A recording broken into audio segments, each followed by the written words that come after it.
It's a very good question, and it's a very imperative issue of country, because automotive sector almost contributes to 70 to 18% of the emissions.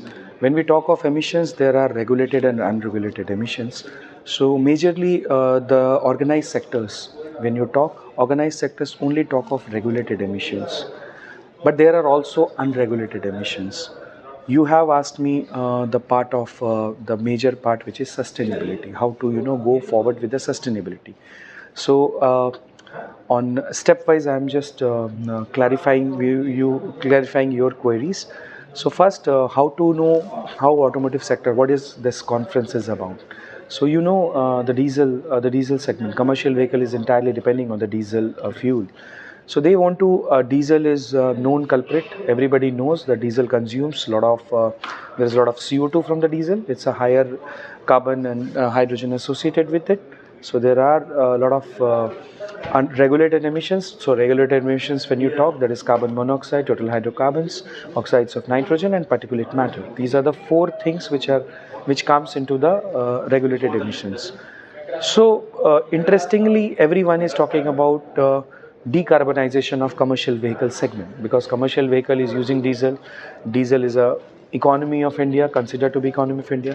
So commercial vehicle is trying to get rid of this tag, and they also move forward to the steps which can easily curb down the carbon associated with their sector. So let's everybody has joined hands. There are a lot of people from the software and AI side, the people from emission side, the people from different technology side. So everyone is working on the commercial vector side, so that can be considered as a reduced sector with reduced carbon dioxide. Okay. Again, when you talk of carbon dioxide, so every process generates carbon dioxide. So you have to be very, very clear about how to go with carbon dioxide. So because whatever you do, carbon dioxide will generate. So you have to understand the concept of net zero very well. So Indian Oil, as Indian Oil, how Indian Oil is helping commercial vehicle sector. So Indian Oil, we are very much committed towards net zero. And net zero, what we understand, net zero is it's not a zero carbon emission. It is moving towards the steps which can reduce carbon, and which can reduce carbon dioxide, and also promote the processes which generates less carbon, or which absorbs carbon. The Entire life cycle, yeah, because value chain has to be looked upon. So we have a broader picture in our mind. So everybody talks of reducing the carbon dioxide. Yes, carbon dioxide has to be reduced because it's not a toxic gas. Nobody is getting any health effect from carbon dioxide. On the contrary, it's good for plants. If there is no carbon dioxide, there will be no plants. But why everyone is talking of carbon dioxide? Because of the global warming. Because we are, 1/3 of our part is, covered with sea, and we will be losing our land. That too, if with the temperature increase, and that was well decided in COP26, in Paris Agreement and COP26, we have to reduce the carbon dioxide, and everyone is committed to do that. So what we did, we are currently focusing on the energy efficiency and energy conservation. That is our shorter goal, and we have also very well stated in our presentation, and we are also asking our commercial vehicle partners to adopt that. So they are also adopting, they are also promoting the technologies which can reduce, which can be energy efficient, which can reduce carbon dioxide. And then we have midterm goals. In midterm goals, we have different alternate fuels, which can definitely give a small kick for some help is also required from commercial vehicle segment, because they need to change some hardware, they need to get some modifications in their components, like rubber components. Because I am talking of ethanol and diesel, nobody has talked. I have also skipped the slide because there was no taker of ethanol and diesel. So we did a lot of trials in ethanol and diesel, methanol and diesel, the alcohol in diesel, different type of alcohol. Somebody was talking of IBA, isobutanol alcohol. So again, we in midterm goal we have done the all research work that is required on availability, because availability is a major problem. Whenever you talk of something from a lab, so availability has to be there, because diesel, replacing diesel itself is a large task. because you have machinery available with us, you have economy, you have people associated with it. So when we talk of such things, we need to slowly move. So mid-term goal is really set, and in long-term goal, I would like to happily reveal to you, we have some out-of-box technologies which are definitely going to get rid of the diesel technology, or that will be switching to hydrogen IC, hydrogen fuel cells. So these are our clear pathways for net zero. And in this conference, we like to we wanted to give some advice to commercial vehicle sector. Very well drafted question for me, but also you should be also including in your question, what about the customers? Because nobody asks about the customers. It's their choice. See, when you talk of developed countries like US, China, Brazil, which is very much ahead in using the alternate fuels, so they have the choice. If you go to a petrol pump, you have different type of fuels there, and according to your wish, like suppose you are cost intensive, then you go for some fuel which is less cost intensive. You are concerned about environment, then you go for a fuel which is environmental friendly, because you have different in a matrix different type of fuels. Now coming back to your question, I will also answer then in last two lines that how customers are being involved with us. So coming back to your question, yes, it's been very difficult, collaborating with OEMs. OEMs are having difficulties with collaborating with OMCs. We are oil marketing companies, and they are original equipment manufacturers. I'll address OEMs and OMCs.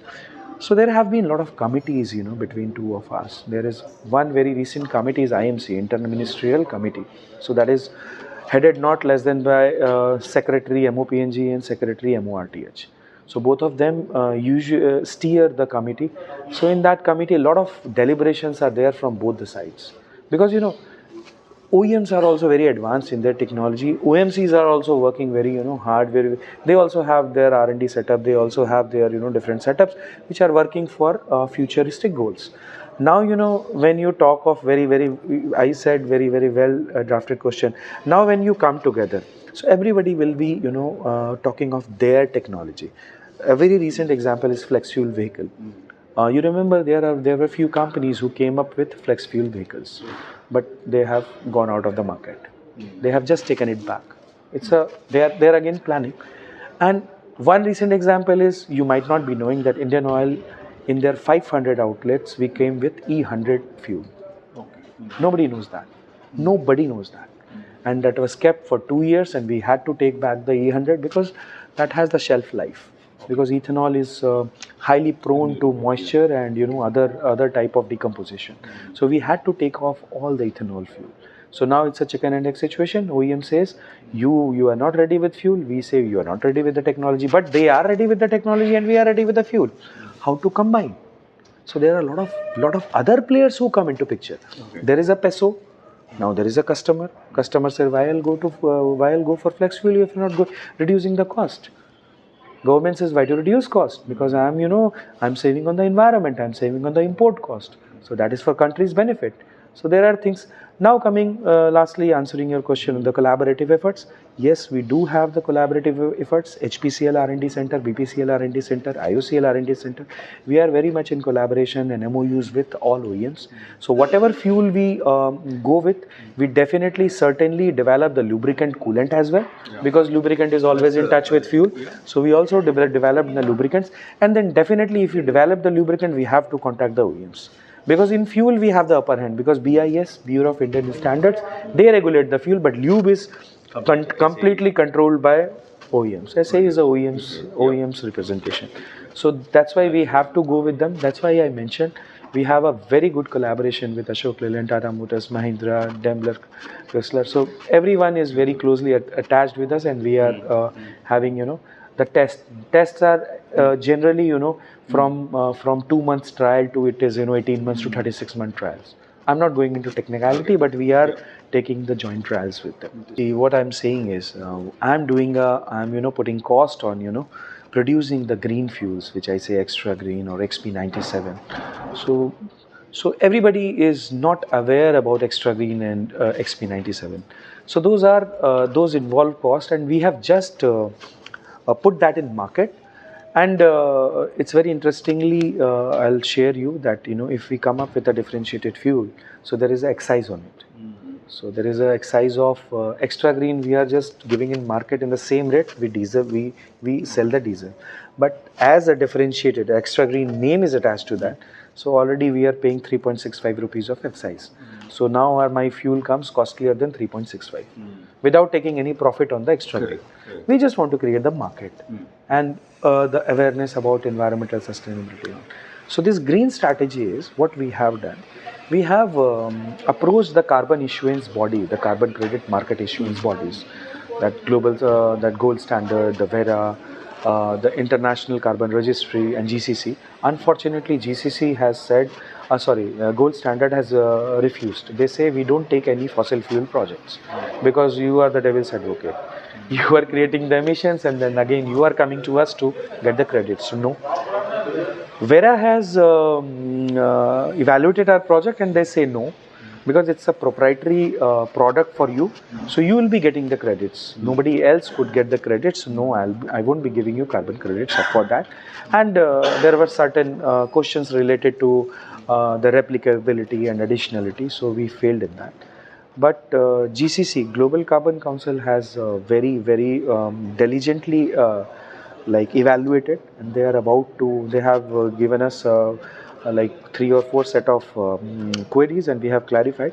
So most probably we are in verge of getting some credits on the extra green. So once I'll get the credit for differentiated fuel, and I'm only talking of scope 3. I hope you are clear about scope 1, scope 2, scope 3. So scope 1, scope 2 is in my premises. So I'm just giving, if I am getting the methodology done, methodology accepted for my extra green or extra premium or any fuel, so that will be passed upon to my customers. That means you are enabling the customers to yes approve. If my customer is getting 100 kl of diesel per month, so 12,000 kl, if 1200 kl or 12,000 kl per year, so amounting to 12,000 kl, and whatever is the fuel efficiency he is getting, the amount of carbon dioxide he reduce, he will get the credit. They will get the credit. They can monetize the credit. We are not into the monetization. See, they will be I am claiming more than 5% or more than 4% of fuel economy. So that is, my cost is 3.5, 3.6%, and I'm not going to reveal that. But there are talks from various OEMs is that why not, if we have extra green or if we have some differentiated fuel, why not make it a base fuel? Just make it a base fuel. That will be 3.65 rupees, or excise will be cheaper, and public will be getting the better fuel. Like the case of BS6, we were having 80% of our vehicles were BS3 and BS4, and we knew that BS6 fuel, if it goes in BS4 and BS3, there will be no means of your cleanliness of environment, and that we were waiting that till the time the BS6 population grows in the country, and that has now happened. At least in the metropolitan cities, everybody is having passenger car BS6. So that now you are getting the benefit of BS6. So that's why we thought we will be just giving this fuel as a base fuel. Whatever 3.65 anyways will be reduced, and some cost which is on the the fortification of fuel to that category, that will be taken care by government, because anyways ethanol, when you talk of ethanol, we are not getting it cheaper. Ethanol, the RGP, the refinery gate price of ethanol, is higher than the gasoline. Nobody knows that. Everybody thinks that ethanol is 50 rupees, 45 rupees. No, it's not that. Ethanol handling and transportation, we always talk of RGP, refinery gate prices. So whatever is the refinery gate prices, not the actual price. No, that is not the actual refinery gate price. If my refinery gate price is increased, my product cost will increase. So currently I'm mixing 20%. That is costlier than the gasoline. So I'm not getting the benefit. So E0, like the pure gasoline, and E10 and E20 is getting costlier to me. But that's a government directive. They want some crude independence. They want emissions to improve. So that is the mandate, and we are going by that. So this is how the green impact we are creating, and in terms of carbon credits, in terms of the fuels with you have the additive technologies that has been present for many years. So we have indigenized that. We are not now depending on the big company, big players. We have indigenized that. We have the capabilities. We have cracked the chemistry. We are into the molecules. We are preparing our own additives. So this is the green premium pathway for us.